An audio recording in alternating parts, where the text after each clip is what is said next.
So there I was, pulling one end of the wire patching fence. The strand lay stretched tight in the claw of the hammer, which I had balanced against the post, bracing it with my leg. I sighted down the wire, peeking under my arm, and raised the wire a half an inch. Perfect. I took the staple from my lips and set it against the post just behind the barb and reached for my pounding hammer, which lay exactly 3 inches beyond my grasp. I turned to my assistant. Are you kidding? I had no assistant. Just another case of one man doing a two-man job.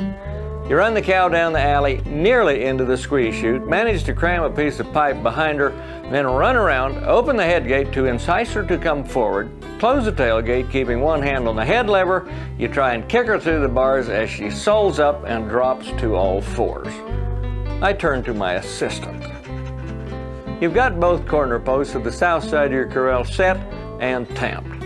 You stretch your line and dig a hole equal distance between them, and then stick in the post. You prop it up with a shovel and a cottonwood limb maybe, and then walk back behind the first post for a sighting.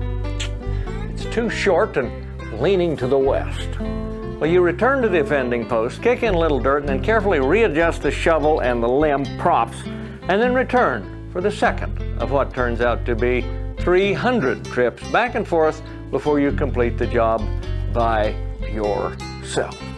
Two-man jobs crop up often, especially when you're alone. Hanging a 4x8 sheet of plywood anywhere. Leveling a crossbeam between two uprights 8 feet off the ground. Peeling your rope off a steer, off his head or the horns or his feet in the middle of the pen. But to our credit, we get it done. And by ourselves if we have to. When I'm asked what my definition of a cowboy is, I reply, someone who can replace a uterine prolapse in a range cow in the middle of a 3-section pasture with nothing but a horse and a rope. We who work the land are that wonderful combination of cleverness, belligerence, and immunity to pain. This is Baxter Black from out there.